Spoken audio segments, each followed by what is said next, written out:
દુનિયામાં દરેક સમયે એક નવી પેઢી આવે છે. આ પેઢીઓને તેમના વિશે વાત કરવાનું સરળ બનાવવા માટે અલગ અલગ નામ આપવામાં આવે છે. જેમ કે તમે જનરેશન ઝેડ અથવા આલ્ફા જનરેશન વિશે સાંભળ્યું હશે. એવી જ રીતે વર્ષ 2025થી જન્મેલી પેઢીને જનરેશન બીટા કહેવામાં આવે છે. સરળ શબ્દોમાં કહીએ તો જનરેશન બીટા એ નવી પેઢી છે જે હવે નવા વર્ષની શરૂઆત કરી રહી છે.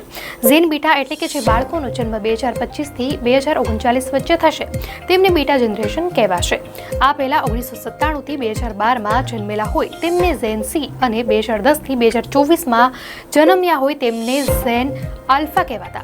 આ એક નામકરણની રીત છે. જેમ સમય બદલાય તેમ નવી પેઢીઓ આવે અને તેમને અલગ અલગ નામ અપાય. હાલ એઆઈનો જમાનો છે. આ એક ડિજિટલ જનરેશન કહી શકાય. આ જનરેશન એક ઓટોમેટેડ અને ફૂલ્લી ટેકનોલોજીથી એડવાન્સ વર્લ્ડમાં જન્મ લેવાની છે. આ પહેલી જનરેશન હશે કે જેના પર એઆઈ ટેકનોલોજીનો પ્રભાવ હશે. જનરલ બીટા પાસે ઘણી બધી સુવિધાઓ હશે, પરંતુ તેમને અનેક પડકારોનો સામનો પણ કરવો પડશે. તેઓએ આ પડકારોનો સામનો કરવા માટે તૈયાર રહેવું પડશે.